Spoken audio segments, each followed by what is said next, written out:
22 septembre 2020, le Premier ministre Ahmed Bakayoko échange avec le patronat ivoirien et la Chambre de commerce et d'industrie à la primature. Suivra le 5 octobre une autre rencontre avec les fêtières des PME. Le chef de gouvernement connaît bien le monde des affaires pour avoir été patron d'entreprise avant d'exercer des fonctions gouvernementales. Je suis conscient que si on change, si on arrive à avoir un partenariat qui donne des résultats, ça va changer la face du pays.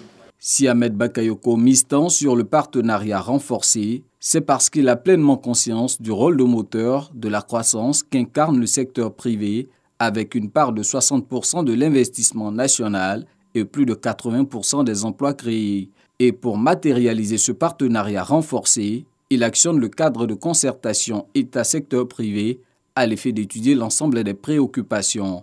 Elle se résume entre autres au décaissement des lignes de crédit mises à la disposition des entreprises pour la riposte à la Covid-19, le paiement des crédits d'impôt, de la dette intérieure et de l'accès des entreprises nationales au marché public.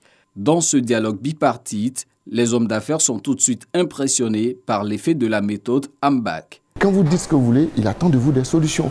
Et quand vous proposez des solutions, immédiatement, quand ça va dans son sens, ou quand il trouve que ça peut avoir un impact sur d'abord les PME elles-mêmes, sur la Côte d'Ivoire, sur l'économie, automatiquement, il réagit. Il était spontané.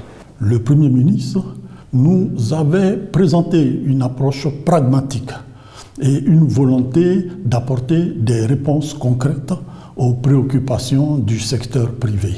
Pragmatique, homme de résultats, au bout de quelques semaines d'échanges, les lignes commencent à bouger dans le bon sens pour le monde des affaires. La gestion du fonds Covid, il y avait quelques retards, tout, il a dit qu'il en faisait son affaire.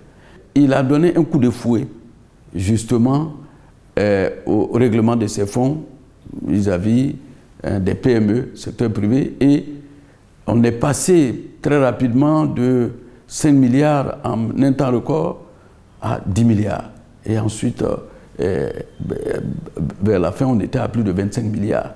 Nous avons vu la volonté du Premier ministre Ahmed Bakayoko de réactiver de manière concrète, de manière efficace, le dialogue État-secteur privé.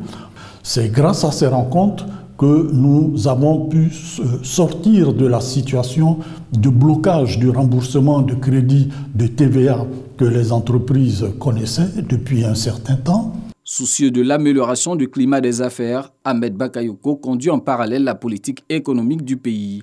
Dans un contexte de récession de l'économie mondiale due à la crise sanitaire, la tâche fut pour le moins aisée, le défi étant de maintenir la dynamique de croissance que connaît le pays depuis 2011. On a confirmé un taux de croissance économique en 2020 de 1,8%. Et nous avons également un niveau d'inflation qui est maîtrisé, qui est en deçà de 3%. Et ça, c'est la norme au niveau de l'UEMOA. Nous avons un niveau d'endettement qui est également maîtrisé à fin décembre 2020. Nous avons un taux d'endettement qui tourne autour de 48%, ce qui est très en deçà de la norme communautaire qui est de 70%. Au niveau de déficit budgétaire, nous avons eu une baisse de recettes et dans le même temps, nous avons un accroissement des dépenses. Cela a entraîné un déficit un peu plus important qui est autour de 5,9%. En plus de la récession évitée, le gouvernement d'Ahmed Bakayoko engage une levée de fonds sur les marchés financiers internationaux à travers 2 émissions d'eurobonds réussies. Ce sont des opérations qui sont soldées par des résultats exceptionnels parce que nous avons eu des taux vraiment considérés comme inédits au niveau du continent africain. Pour la première levée du mois de novembre, nous avons obtenu un taux de 5%. Pour la deuxième levée au mois de janvier, c'était 4,3%, ce qui montre quand même que nous avons un crédit important auprès des investisseurs internationaux.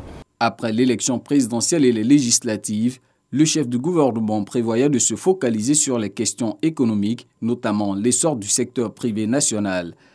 Nous avons abordé avec lui les principaux chantiers sur lesquels donc, nous souhaitons connaître des avancées avec le gouvernement. Il s'agit du chantier de la promotion des champions nationaux. Il s'agit du chantier de la transformation structurelle de notre pays par l'industrialisation. Il s'agit de la question de la dette intérieure et donc sur ces grands dossiers, nous avions pris rendez-vous avec le Premier ministre. Nous avons avec lui de grands projets, l'entrepreneuriat pour tous. C'est un programme que nous étions en train de regarder. La problématique du rayonnement des PME ivoiriennes dans la sous-région. Et l'un de ses points forts, c'était de dire que les PME doivent s'unir, doivent parler d'une voix. À partir de ce moment, vous pouvez faire de belles choses. Le Premier ministre Ahmed Bakayoko n'avait pas le profil de technocrate ou d'économiste chevronné comme ses prédécesseurs, mais il savait les clés du succès économique pour un pays comme la Côte d'Ivoire. Sa disparition survenue le 10 mars dernier laisse donc un goût de symphonie inachevé.